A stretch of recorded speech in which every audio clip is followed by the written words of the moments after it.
a minute about spiritual progress. So a lot of people know that I didn't want anything to do with the dead for well over a decade. When I was more looking at my magical practice, I worked more with like planets, elements, herbs, stones, etc. And I didn't want anything to do with the dead. And I didn't really see the importance of an ancestral practice as I do now. And partly the reason is I didn't understand why and my family connections, etc. Secondly is that the dead really harassed me when I was very, very, very young. One of the first memories I ever have was that. So, and then, just the stigma of people saying that working with the dead is necromancy and it's evil, etc., etc. It's dangerous. And there is some truth to it can be dangerous, but that's why we do certain things to protect ourselves. And it's actually more dangerous to be untrained and have these spirits recognize you and keep coming to you is actually a lot more dangerous than saying, if I leave it alone, then they won't bother me. That's not true. And if you read the Book of Mediums, it does say that being an untrained medium is a lot more dangerous than just saying, I'm not looking for trouble, So, spiritual development. So it's not all fun and games. It's a lot of looking at yourself, looking at your own personality. I posted the other day about courage because a lot of people don't want to look at themselves and are very hard on themselves, and it's just too painful to look at things in their past, to filter through their emotions, to do their shadow work, etc. And the work is never done. But that it takes a lot of courage and to put one foot in front of the other and keep going, especially in your life when we have a lot of obstacles and struggles and challenges, to keep going. I'm a person who has a lot of courage. There's nothing that can really stop me. I'm very determined. I'm a Leo. What can you say? I'm kind of like a pit bull. If I really want something, I will do it, and I won't give up. I'm also kind of a procrastinator, and I'm kind of like a lazy Leo. I'll just, sit around, but then when it comes time to pounce, then, I'll get everything done. So, knowing things about yourself, knowing about your energies, knowing about your astrology, knowing about your spirits, like I said before, it's not really an excuse to be like, oh, well, I have Shango as my father, so I can be, loud and argumentative, whatever it is, or, oh, I have this spirit, so I'm gossipy, or I have that spirit, I have this astrology, so I'm like this. No, first of all, spirits are not personality types. Some people share personalities with your spirit, some people don't. Sometimes it's something that you need, sometimes because you lack it, so they come in to help you with that. Also, your astrology, once you know these things about yourself, then you're supposed to work on those things. It's not an excuse. So a lot of people just put themselves at the mercy of all these energies and things, and that's not a way to spiritual progress. Spiritual progress isn't all fun and games.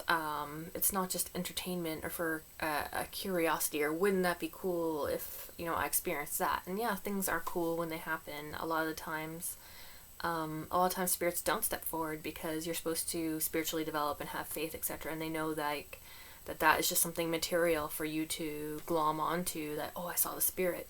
And you're not really developing yourself.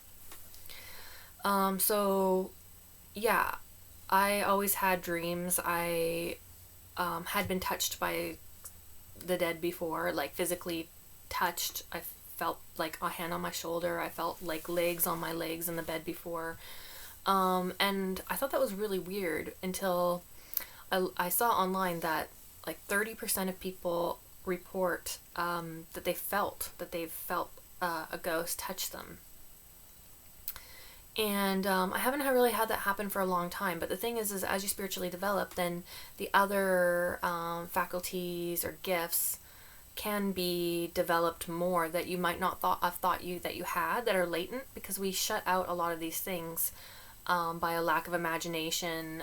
People that don't read books, people that are told that this is not real or evil, or just for their own mental health, shut out a lot of these things. But then that also can create a lot of mental health issues as well in people who are not helped with their mediumship, because then they have all these influences and they don't really know, or they're hearing or seeing things and then they're told that they're crazy, which can be symptoms of mental illness, yes. But using the model of psychology, they would explain anything spiritual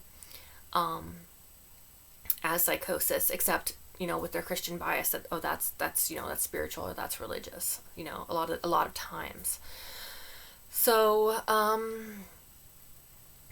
some people say that mediums are born and that you cannot make someone a medium. I think that's probably true when it comes to physical mediumship, to hosting spirits. Just some people are caballo de misterio. They are horses for the spirits, and other people, for whatever reason, they're just not built that way. But when it comes to receiving messages from spirits, I think we all have different gifts. It's just that some are going to be more prominent than others, and then others will get developed more in time, and then you might even discover that you have other ones that you didn't even really know about. And that's happened with me with my sense of smell, that I never really experienced that before. The last 5 or 6 years, I never had experienced that really as something before. So yeah, I've seen a spirit stand there that was kind of like translucent but looked very physical. I seen that before when I was a teenager. But recently I seen a spirit stand there that looked just as solid as you or me. And it kind of took me aback for a minute, because it was kind of shocking to me to see that. Because I had never seen her before, so that was kind of shocking to me, and that might make people want to backpedal when stuff becomes too real, because a lot of people get into spiritual systems and it's all fun and games. They like the idea of it. It's a little bit of fantasy role play, or that's cool, like the image of it. Or just like something that you're kind of interested in, but they're not really about that life, if you want to say. Like, once things start getting very intense, you get touched, if you're sleeping in bed at night and you get touched by spirits, and I'm not talking like anything sexual, although that has been reported with sleep paralysis, etc., which can be several things. I'll make a separate video about that, but I've never actually had that happen to me, but like, if you think about it, that's like a boundary, and it's also an invisible boundary, like that. It's something you have to protect yourself against, and it's something that you have to know how to react to, but it can be shocking when it first happens because you've never really had it happen before, or something like that intense really happened to you. So it can wig you out a little bit, especially when you don't have the support that you need to talk to somebody about these experiences or get guidance with it. And there's a lot of bad spiritual guidance out there, etc. So another thing that happened to me is the other day is I was sleeping, just before sleep, and I felt someone like take their hand like this and put it along the sheet, and then like kind of like underneath my body like that.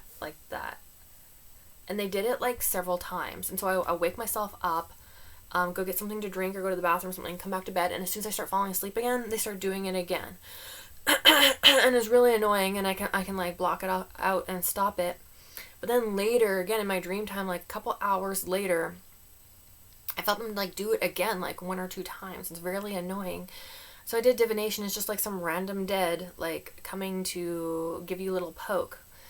For them, their sense of time is a lot different than ours. Some say like 1 day of human life is like 100 of their years. Some people say like 100 of our years is like a day to them sometimes. So they don't really have a sense of time. And if they see you as someone who can receive the messages or try to get attention, then they're going to try to get attention from you, and it's not always going to be something pleasant.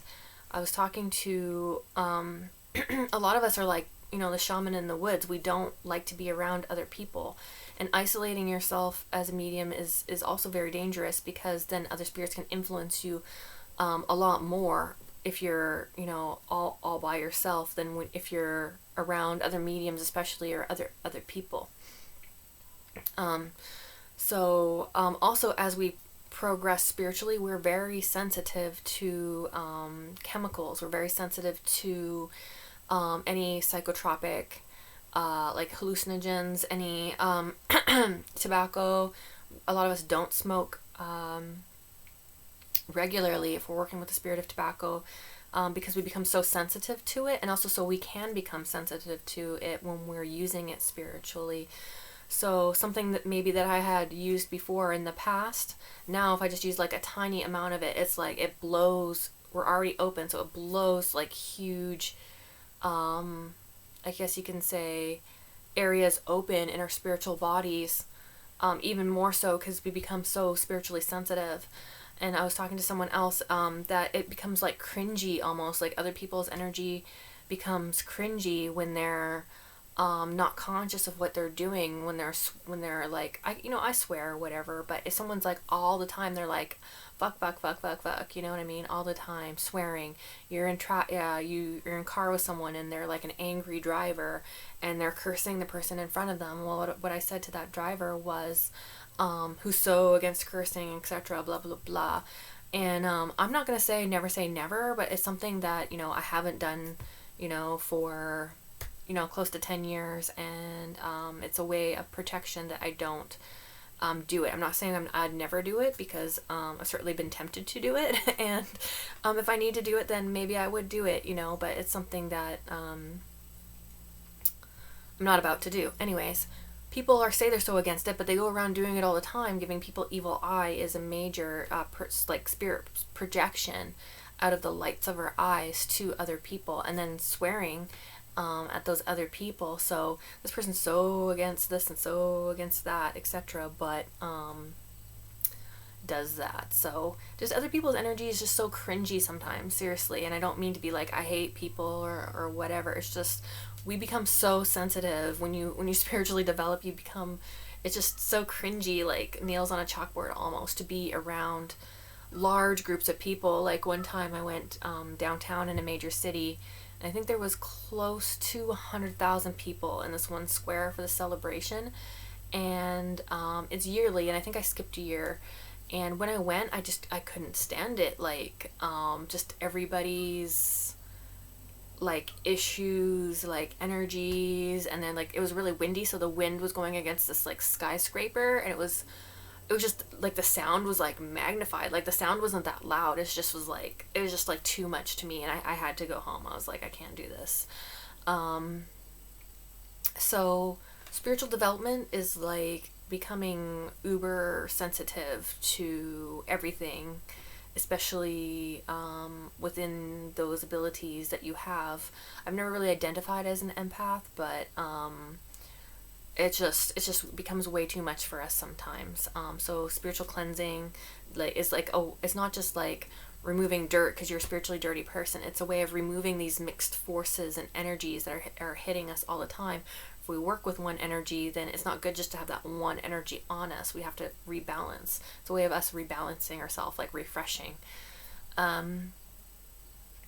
So yeah, that's the more negative side, I guess I could say, of spiritual development. It's something very difficult to manage, and that's why I posted for people to have courage, because you see these things, and then the natural inclination, or feel these things, natural inclination is just to like back off and be like, I don't like that.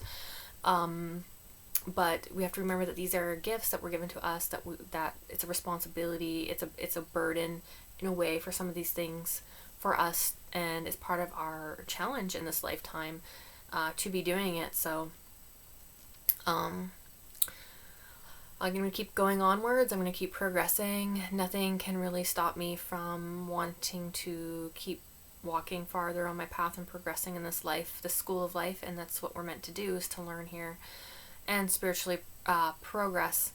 There's enemies of spiritism, both spirits that hate, people incarnated that hate, people that will throw spirits at you because you disrupt their, they just want to make money, you're disrupting their business by saying like, okay, like that's not correct, etc. And once spirits know like they can't provoke insanity in you, give you bad suggestions, that you're aware of the mental game, once you've mastered the mental game, then you might find that you start to get some real physical spirit attacks.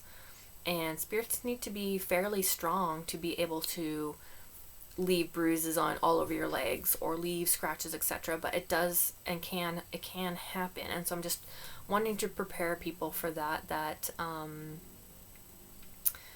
maybe that happens to you in the beginning and maybe not later on. Maybe you get the physical things in the beginning and then you get the mental mind fuck, excuse my language, maybe you get that later. But I just want to prepare people so that they know, being prepared and having knowledge is half the battle. And it really does help to have some support along the way. And everyone's challenges and gifts are going to be different along the way. So light and progress to everybody, and have courage on your path, and let this be a message of strength to you.